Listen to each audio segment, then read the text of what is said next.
बिस्मिल्लाहिर्रहमानिर्रहीम। अस्सलाम वालेकुम नाजरीन, आप देख रहे हैं सवेरा न्यूज़ नेटवर्क और मैं हूं आपका होस्ट जहांज़ेब अज़ीज़। नाजरीन, जैसा कि सवेरा न्यूज़ नेटवर्क पर इलेक्शन कंटोनमेंट बोर्ड के हवाले से मुकम्मल नशरियात आप लोग देख चुके हैं। उम्मीदवारान के इंटरव्यूज़ यहाँ पर नशर किए गए और इसके अलावा मुख्तलिफ़ रैलीज़ और जलसों को भी सवेरा न्यूज़ नेटवर्क ने कवर करने की कोशिश की।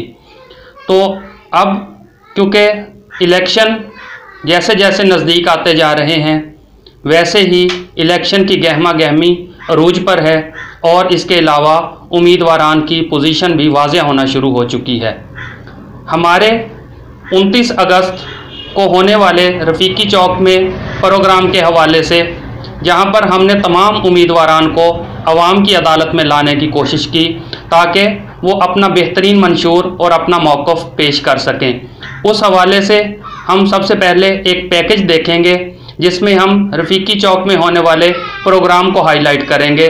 उसके बाद हम आज़ाद और गैर जानिबदार अपना तजिया पेश करेंगे ताकि अवाम अपने वोट का सही इस्तेमाल करने में आज़ाद हो और अवाम बाशऊर हो सके कि कौन सा उम्मीदवार किस वार्ड के लिए ज़्यादा मौजू है। तो आइए सबसे पहले पैकेज। बिस्मिल्लाहिर्रहमानिर्रहीम। रब्बे शरहली सदरी व यस्सिरली अमरी वहलुल उक़दत मिन लिसानी व यफ़क़हू क़ौली। ए चाँद यहाँ ना निकला कर, बेनाम से सपने देखा कर, यहाँ उल्टी गंगा बहती है।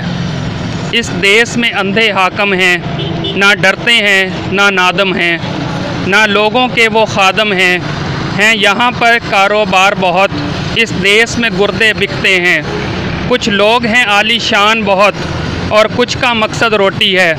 वो कहते हैं सब अच्छा है, मगरिब का राज ही सच्चा है। ये देश है अंधे लोगों का, ए चाँद यहाँ ना निकला कर। नाजरीन अस्सलाम वालेकुम, मैं हूँ जहांज़ेब अज़ीज़ और आप देख रहे हैं सवेरा न्यूज़ नेटवर्क।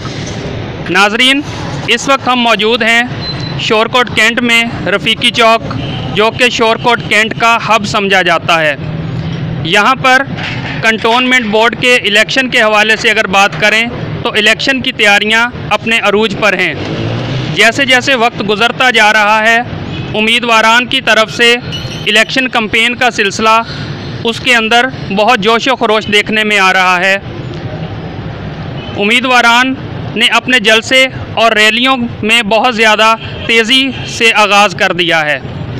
अगर देखा जाए तो मुख्तलिफ़ किस्म के उम्मीदवारान इलेक्शन में हिस्सा ले रहे हैं। कुछ उम्मीदवारान पहली बार इलेक्शन कॉन्टेस्ट करेंगे और कुछ पुराने खिलाड़ी भी इस इलेक्शन का हिस्सा होंगे।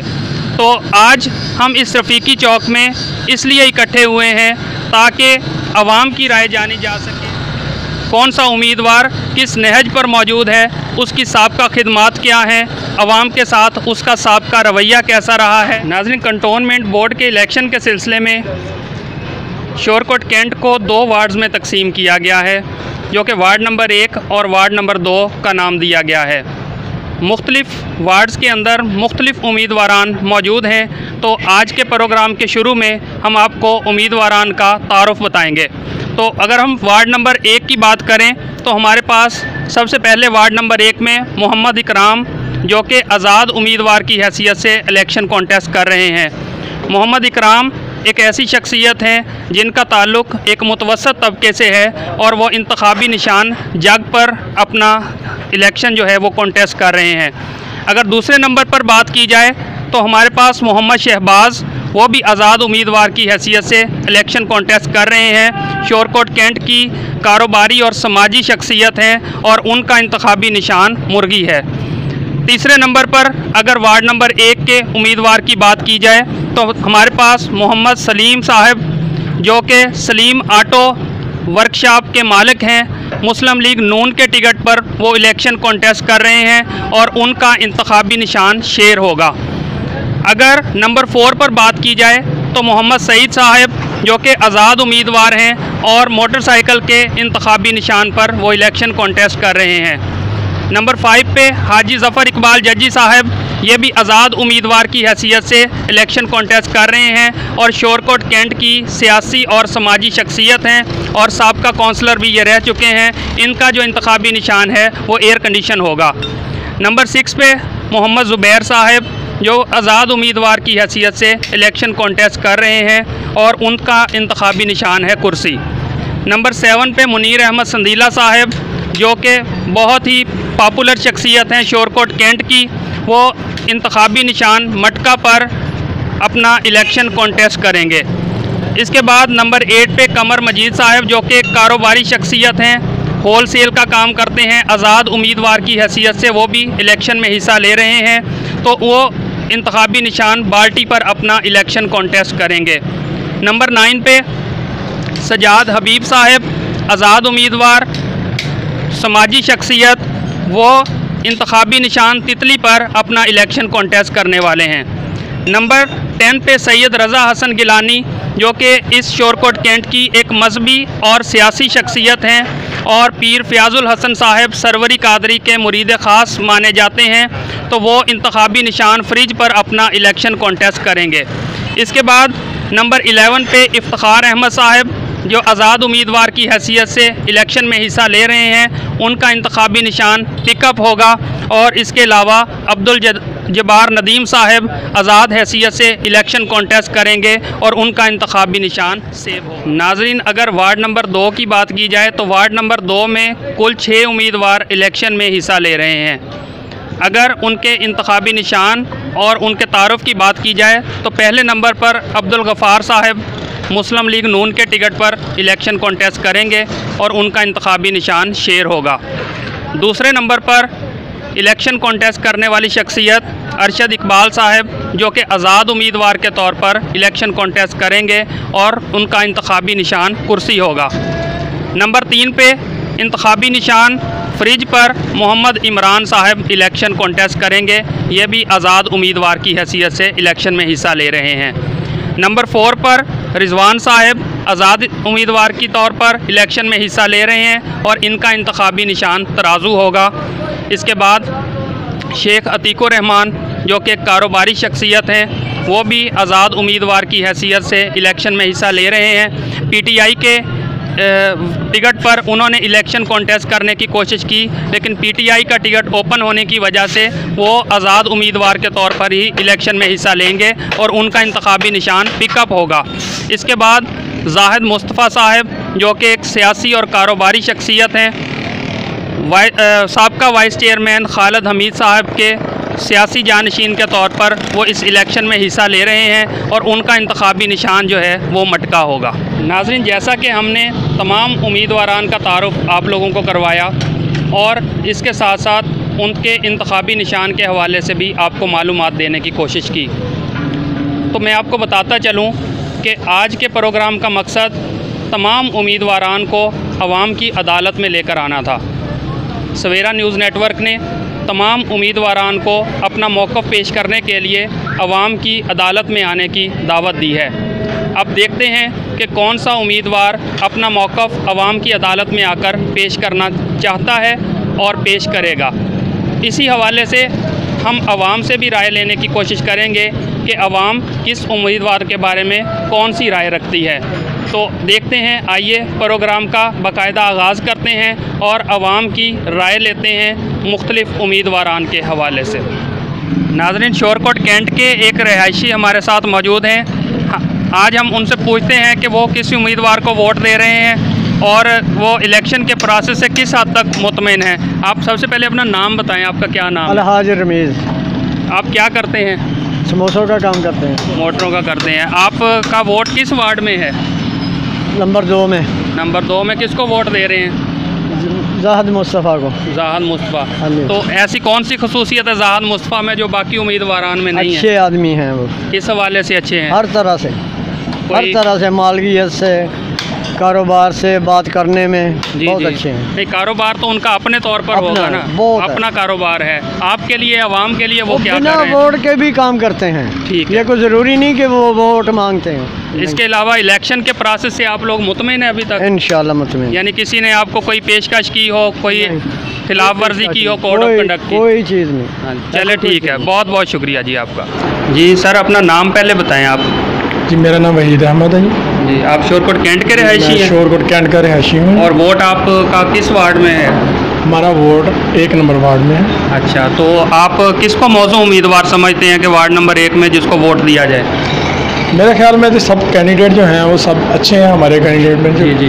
उनमें से 2 कैंडिडेट बहुत अच्छे हैं जी। जिनमें शाह साहब हैं हाँ जी। और दूसरा है ये संदीला साहब। जी जी। तो इंशाल्लाह उन दोनों को इंशाल्लाह कोशिश करेंगे कि दोनों को प्रेफर करें ज़्यादा, उन्हीं के लिए चांसेस है ये वार्ड नंबर 1 का। आप किस फैमिली से ताल्लुक़ रखते हैं? हम राणा फैमिली से राजपूत राणा है हाँ जी। और इसी गली के अंदर रहते हैं, इसी वार्ड नंबर 1 में। और आपके जो ज़ाती वोट हैं वो कितने हैं तकरीबन? हमारे ज़ाती हैं तकरीबन 8 से 10 वोट हैं। अच्छा, यानी आप ये चाह रहे हैं कि हम हाफ वोट जो है कुछ शाह जी को दे दें और कुछ संदीला साहब को? नहीं, मैं आपको सिर्फ ये बता रहा हूँ कि जो 2 कैंडिडेट हैं ना वो बहुत अच्छे हैं, लेकिन जी। ये हमारा जो वोट है ना वो इंशाल्लाह ताला हम कोशिश करेंगे संदीला साहब को देंगे। चलें ठीक है, बहुत शुक्रिया जी। नाजरीन, ये एक और शोरकोट कैंट के रहायशी हमारे साथ मौजूद हैं, तो हम उनसे पूछते हैं कि वो किस उम्मीदवार को सपोर्ट कर रहे हैं। जी, सबसे पहले अपना नाम बताएं आप। मेरा नाम जी साबर फरूक है, मल्ला हैदरी शोरकोट कैंट का रहायशी हूँ। जी जी। और ये कंटोनमेंट बोर्ड का इलेक्शन है हाँ जी। हमारा। किस वार्ड में आपका वोट आ रहा है? हमारा बोर्ड आ रहा है 2 नंबर वार्ड में। 2 में। तो आप किस उम्मीदवार को मौजूद समझते हैं? हम समझते हैं जहाद मुस्तफ़ा इंतखाबी निशान कड़ा। जी। और किस 2 वजह से? नंबर वार्ड में हम समझते हैं मनीर अहमद संदीला। 1 नंबर में? 1 नंबर में उसका हाँ जी। भी इंतखाबी निशान मटका ही है। यानी आपका तो वार्ड नंबर 2 में है ना वोट? जी। आपकी फैमिली के कितने वोट हैं जो आप जहाद मुस्तफ़ा साहब को दे रहे हैं? हमारी फैमिली के 17 वोट हैं। अच्छा, वो सब के सब आप जहाद मुस्तफ़ा साहब को दे रहे हैं? साहब जहाद को दे रहे हैं। अभी तक जो इलेक्शन का अमल चल रहा है, इसमें आपको किसी तरफ से कोई धमकी, कोई इस किस्म की बात तो नहीं हो रही किसी उम्मीदवार की तरफ से? किसी उम्मीदवार की तरफ से कोई धमकी, कोई वाज, कोई ऐसी कोई लालच किसी किस्म का जी। नहीं, अभी तक तो नहीं हुआ। ठीक है। और इस कैंट में होता ही नहीं है ऐसा। सही सही। चलें ठीक है, बहुत शुक्रिया, बहुत शुक्रिया। नाज़रीन, ये शोरकोट कैंट के एक और रहायशी हमारे साथ मौजूद हैं। आइए इनसे इलेक्शन के प्रोसेस के हवाले से पूछते हैं और ये भी पूछते हैं कि ये किस उम्मीदवार को सपोर्ट कर रहे हैं। जी सर, सबसे पहले अपना नाम बताइए। जी, इमरान। इमरान, आप शोरकोट कैंट के रहायशी हैं, तो किस वार्ड में आपका वोट वार्ड है? नंबर 1 हमारा वोट है हमारा। और किस उम्मीदवार को आप सपोर्ट हम कर रहे हैं? सलीम चौधरी सलीम को सपोर्ट कर रहे हैं। उसकी कोई ख़ास वजह, किस वजह से आप सपोर्ट कर रहे हैं बाकी उम्मीदवारों के मुकाबले में? वो बहुत अच्छा आदमी हाँ है, जी। वो गरीब परवर जी। है और वो नाइस आदमी है, मैं तो ये बोलूँगा। चलो ठीक है, बहुत बहुत शुक्रिया आपका। जी नाजरीन, वार्ड नंबर 2 से एक और रहायशी हमारे साथ मौजूद हैं। हम उनसे पूछते हैं कि वो किस उम्मीदवार को सपोर्ट कर रहे हैं। जी, सबसे पहले अपना नाम बताएं आप। मेरा नाम साजिद अली है जी। वार्ड नंबर 2 से आप वार्ड बिलोंग नंबर 2 करते से हैं? हम जहाद मुस्तफ़ा को कर रहे हैं, उसकी हिमायत में तो इंशाल्लाह उसकी हिमायत करने की कोई ख़ास वजह बाकी उम्मीदवारों के मुकाबले में? इंशाल्लाह उनका मिशन बहुत आला है कि वो कह रहे हैं हम काम करवाएंगे। हमारा सबसे मेन मसला जो एक पानी का मसला बहुत ज़्यादा सीवरिंग का, वो कह रहे हैं इंशाल्लाह ये भी हल कराएंगे। सोलिंग है, नालियों का मसला है, उन्होंने बहुत उम्मीदें दिलाई हैं हमें, इसलिए इंशाल्लाह उनका साथ देंगे, हम जितवाएंगे, उनका विन करवाएंगे। ये तो जनरल चीज़ है ना, हर उम्मीदवार इसी बात का दावा कर रहा है कि मैं भी ये काम करवाऊंगा। तो आप कैसे एतबार कर सकते हैं कि ये बंदा सबसे ज़्यादा? उनका मेन वजह वो उनके भाई जो है ना तार बिल्डर है, माशाल्लाह उनके मसलन बैंक बैलेंस जा कह लें कि अच्छे खासे लोग हैं, वो जी जी खाते पीते हैं, मतलब कह लें सादा लफ्ज़ों में कह लें, सही है। इसलिए वो इंशाल्लाह करेंगे काम। उम्मीद है उम्मीद पे उतरेंगे वो हमारे। चलें ठीक है, बहुत बहुत शुक्रिया। नाज़रीन, शोरकोट कैंट के एक और रहायशी हमारे साथ मौजूद हैं। हम उनसे पूछते हैं कि आप किस उम्मीदवार को सपोर्ट कर रहे हैं। तो सबसे पहले अपना नाम बताएं आप। शाहद, तो आपका वोट किस वार्ड में है और आप किस उम्मीदवार को सपोर्ट कर रहे हैं? वार्ड 2 में और जहाद साहब को करेंगे। जहाद साहब को सपोर्ट करने की कोई ख़ास वजह? देखो वो अच्छे लोग हैं, उनकी बैकग्राउंड भी अच्छी है, जी जी। ठीक है, उनको करेंगे सपोर्ट। नहीं, बाकी उम्मीदवार जो हैं वो अच्छे नहीं हैं क्या? उन्होंने काम नहीं किए? तो इस हवाले से आप ज़रा बताएं। नहीं, वो काम के बारे में नहीं, वो अभी खड़े हुए हैं, नए हैं, जी जी। पहली बार खड़े हुए हैं, लेकिन ये इनकी बैकग्राउंड भी अच्छी है, लेकिन इनकी उम्मीद भी है कि ये काम करेंगे इंशाल्लाह। सही है, चलें, बहुत बहुत शुक्रिया। जी नाजरीन, जैसा कि आपने ये पूरा पैकेज देखा जिसमें हमने तमाम उम्मीदवारान का तारुफ रफ़ीकी चौक में खड़े होकर पेश किया। इसके अलावा हमने अवाम की राय जानने की कोशिश की, मुख्तलिफ़ लोगों के व्यूज़ आए, लेकिन उम्मीदवारान की तरफ से अगर देखा जाए तो बहुत ही गैर संजीदगी का मुजाहरा देखने में आया। नाज़रीन, यही नुमाइंदे अवाम के हकीकी नुमाइंदे होने का दावा करते हुए नज़र आते हैं, लेकिन कोई भी उम्मीदवार अवाम की अदालत में पेश होकर अपना मौक़िफ़ पेश करने के लिए तैयार ना था। अगर अवाम की बात की जाए तो ऑन दी रिकॉर्ड चंद ही लोग कैमरे के सामने आकर अपना मौक़िफ़ पेश कर सके, जबकि ऑफ दी रिकॉर्ड बहुत से लोगों ने अपना मौक़िफ़ देने की कोशिश की। इस हवाले से अगर देखा जाए, जब हमने कारोबारी और समाजी लोगों से इस हवाले से पूछने की कोशिश की तो उनका यही मौक़िफ़ था कि अवाम और कारोबारी तबका जो है वो इन सियासतदानों की वजह से खौफ का शिकार है, क्योंकि उन्होंने इस इलाका में अपने कारोबार करना है, तो वो इस हवाले से खौफ में मुब्तला हैं कि अगर हम किसी की सपोर्ट करते हैं और दूसरा उम्मीदवार इलेक्ट हो जाता है तो वो उनके साथ अपना तासुब और दुश्मनी की बिना पर उनके कारोबार को नुकसान पहुंचा सकता है। जहां तक उम्मीदवारान के प्रोग्राम में शिरकत ना करने की वजह सामने आ रही है, उसमें भी यही अंसर कारफरमा नज़र आता है कि क्योंकि उम्मीदवारान हमेशा अपने सपोर्टरान के साथ किसी भी प्रोग्राम या जलसागाह में आते हैं, तो क्योंकि अवाम खौफ का शिकार होने की वजह से वो अपने सपोर्टरान को मोटिवेट ना कर सके और कैमरे के सामने लाने की जुर्रत ना कर सके, इस वजह से वो उम्मीदवार भी अपना मौक़िफ़ पेश करने के लिए अवाम के सामने पेश ना हो सके, क्योंकि यही उम्मीदवारान और साबका सियासतदान हैं जिन्होंने कंटोनमेंट बोर्ड और अवाम के दरमियान नफ़रतें पैदा करने में अहम किरदार अदा किया है। कंटोनमेंट बोर्ड के ऑफिशल्स तक अवाम के मसाइल पहुंचने ही नहीं दिए जाते, जिस वजह से अवाम और उनके दरमियान नफ़रतें पैदा हो चुकी हैं और अवाम कंटोनमेंट बोर्ड पर एतबार करने को तैयार नहीं हैं, जिसका फ़ायदा यही सियासतदान उठाते जा रहे हैं। कंटोनमेंट बोर्ड को और इलेक्शन कमीशन को इस हवाले से देखना चाहिए कि ये कोड ऑफ कंडक्ट की भी खिलाफ वर्जी हो रही है। अगर एक उम्मीदवार का सपोर्टर है तो दूसरा उम्मीदवार कभी जलसों में, कभी रैलियों में और कभी अपनी मीटिंग्स के अंदर हरासा करने की कोशिश करते हैं, जिस वजह से अवाम के अंदर आज़ादाना वोट का जो तसव्वुर है वो ख़त्म होता जा रहा है। नाज़रीन, जैसा कि पैकेज के अंदर आपने देखा कि वार्ड नंबर 1 से 12 उम्मीदवार और वार्ड नंबर 2 से 6 उम्मीदवार इलेक्शन कॉन्टेस्ट कर रहे हैं, तो आज के प्रोग्राम में आपको बताएंगे कि किस वार्ड में कौन सा उम्मीदवार ज़्यादा मौजू हो सकता है और किसकी पोजीशन ज़्यादा वाज़िया होती जा रही है। अगर हम वार्ड नंबर 2 की बात करें तो उसमें क्योंकि 6 उम्मीदवार हैं तो सबसे ज़्यादा मजबूत पोजीशन पर जाहिद मुस्तफ़ा साहब नज़र आ रहे हैं। जाहिद मुस्तफ़ा साहब जो कि इंतखाबी निशान मटका पर इलेक्शन कॉन्टेस्ट कर रहे हैं, अवाम की अगर राय देखी जाए और इसके अलावा अवाम की सोच और आरा को मद्देनज़र रखा जाए तो जाहिद मुस्तफ़ा की पोजीशन तकरीबन 100% वाज़िया हो चुकी है। अगर बाकी उम्मीदवार देखे जाएं, जिस तरह अब्दुल गफ़ार साहब हैं, अगरचे वो मुस्लिम लीग नून के टिकट पर इलेक्शन कॉन्टेस्ट कर रहे हैं, लेकिन उनकी गैर संजीदगी अवाम में नुमायाँ होती जा रही है। उन्होंने मुस्लिम लीग नून का टिकट ज़ाती ताल्लुकात की बिना पर हासिल तो कर लिया, लेकिन उस हिसाब से वर्किंग ना कर सके, जिस वजह से उनकी पोजीशन नीचे जाती जा रही है और मुस्लिम लीग नून की क़यादत को भी इस हवाले से देखना पड़ेगा कि क्या उन्होंने गलत कैंडिडेट तो चूज़ नहीं किया। अगर वार्ड नंबर 1 की बात की जाए तो वार्ड नंबर 1 में बेसिकली 3 ही उम्मीदवार ऐसे हैं जिनके दरमियान असल मुकाबला देखने में आ रहा है। उसमें सबसे पहले चौधरी मोहम्मद सलीम साहब मौजूद हैं जो कि मुस्लिम लीग नून के टिकट पर शेर के इंतखाबी निशान पर इलेक्शन कॉन्टेस्ट कर रहे हैं। अगर उनकी पोजीशन की बात की जाए, क्योंकि मुस्लिम लीग नून ने अपने साबका अदवार में अपनी कारकर्दगी से अपने मुखालफिन के मुंह बंद किए हैं, तो उनकी पोजीशन काफ़ी हद तक वाज़िया होती जा रही है। इसके अलावा अराई बरादरी के हवाले से देखा जाए तो अराई बरादरी का क्योंकि शोरकोट कैंट में काफ़ी होल्ड है, इस वजह से चौधरी मोहम्मद सलीम को इस चीज़ का भी एज हो सकता है और इसके अलावा और भी मुख्तलिफ बरादरियों ने इनकी हिमायत का ऐलान किया है। तो इनकी पोजीशन कुछ ना कुछ वाज़ह हो रही है। अगर हम सैयद रज़ा हसन गिलानी की बात करें तो वो क्योंकि पीर फ़याज़ुल हसन साहब के मुरीद ख़ास समझे जाते हैं और इसके अलावा मजहबी तौर पर एक जानी पहचानी शख्सियत शोरकोट कैंट में हैं। इसके अलावा मीडिया से भी वो ताल्लुक़ रखते हैं और अगर देखा जाए तो मुरीदीन की एक लंबी लिस्ट जो है उनकी फेवर में मौजूद है और अवामी और समाजी खिदमात के जज्बे से वो भी सरशार हैं। पहले भी आवाम की खिदमत कर रहे हैं और मजहबी तौर पर मजहबी रुझान रखने वाले वोटर जो हैं उनकी जानिब राग़िब हो सकते हैं।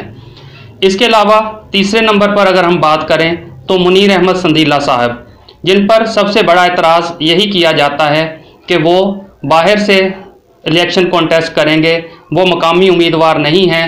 लेकिन जहां तक उनकी मकबूलियत को अगर देखा जाए तो उन्होंने इस इलाके में आकर नौजवान, बूढ़ों और बच्चों में अपनी मकबूलियत के झंडे गाड़ दिए हैं। जहां भी देखा जाए मुनीर अहमद संदीला की बात की जा रही है। अगर हम किसी साइकिल वाले से, किसी रेडी बांध से या किसी रक्शे वाले से पूछते हैं तो वो मुनीर अहमद संदीला की ही सपोर्ट करने का ऐलान कर रहे हैं। तो अगर उनके बाहर से इलेक्शन कॉन्टेस्ट करने की बात की जाए तो अवाम भी इस चीज़ को बखूबी जानते हैं कि जितनी भी ब्यूरोक्रेसी है, जिसमें असिस्टेंट कमिश्नर हैं, कैंटोनमेंट बोर्ड के जितने भी ऑफिसर हैं और इसके अलावा डिप्टी कमिश्नर या जितने भी ब्यूरोक्रेसी है वो बाहर से ही अपॉइंट की जाती है, लेकिन वो इलाके की तरक्की में अपना किरदार अदा करते हैं। तो ये कहना बिला जवाज़ होगा कि वो बाहर से इलेक्शन कॉन्टेस्ट करते हैं। ये उम्मीदवारान के सपोर्टर्स की तरफ से ये प्रोपेगेंडा किया जा रहा है। उम्मीदवारान को इस हवाले से अपने सपोर्टर को बेहतर अंदाज में गाइड करना चाहिए ताकि मुकाबले की फ़िज़ा पैदा हो सके और प्रोपेगेंडे का आंसर मौजूद ना हो। तो इस हवाले से अगर देखा जाए तो मुनीर अहमद संदीला वार्ड नंबर 1 से वाइस चेयरमैन के उम्मीदवार भी तस्वर किए जा रहे हैं और दूसरी तरफ जाहिद मुस्तफ़ा साहब वार्ड नंबर 2 से वाइस चेयरमैन का इलेक्शन कॉन्टेस्ट करेंगे। इन दोनों पर्सनैलिटीज़ की अगर बात की जाए तो अगर वार्ड नंबर 1 से वाइस चेयरमैन सेलेक्ट होता है तो फिर उसमें वार्ड नंबर 1 की तरक्की बहुत तेज़ी से होने का इम्कान है और अगर वार्ड नंबर 2 से वाइस चेयरमैन इलेक्ट होगा तो फिर वार्ड नंबर 2 की तरक्की ज़्यादा तेज़ी से होने का इम्कान मौजूद है। इसकी मिसाल ऐसे ही है कि आपके MNA का उम्मीदवार अगर वज़ीर आज़म या किसी वज़ीर की पोस्ट पर हो तो वो अपने ही इलाके की तरक्की को ज़्यादा प्रेफर करता है। तो आवाम को इस हवाले से देखना होगा कि वो किस उम्मीदवार को ज़्यादा मौजू समझते हैं और किस उम्मीदवार को वोट देकर कामयाब करेंगे। अलावा साबिक vice chairman cantonment board Sajid Ashraf Gujjar साहब की हिमायत भी मुनीर अहमद संदीला के साथ है, जिसकी वजह से उनकी पोजीशन और भी वाज़ह होती जा रही है। इसके अलावा इलाके के मोअज़्ज़ीन और मुख्तलिफ उलमा कराम भी मुनीर अहमद संदीला की हिमायत का ऐलान कर चुके हैं। और यहाँ पर अगर देखा जाए तो मुनीर अहमद संदीला का ताल्लुक़ कंस्ट्रक्शन और डेवलपमेंट के शोबे से है और वो इन डेवलपमेंट की बारीकियों को भी अच्छे तरीके से समझते हैं। असल में उम्मीदवार कौन कामयाब होता है इसका फ़ैसला तो 12 सितंबर को ही होगा, लेकिन अभी तक उम्मीदवारान की पोजीशन के हवाले से सवेरा न्यूज़ नेटवर्क ने अपना तजिया आवाम के सामने पेश कर दिया। अगर इसके हवाले से मज़ीद कोई तब्दीली होती है, कोई और डेवलपमेंट देखने में आती है तो ज़रूर हम आपको उस बारे में भी आगाह करते रहेंगे। इसलिए आप सवेरा न्यूज़ नेटवर्क के साथ रहिए, इस चैनल को सब्सक्राइब करें ताकि आने वाली वीडियोस का नोटिफिकेशन आपको मिलता रहे। Thank you very much. अस्सलाम वालेकुम।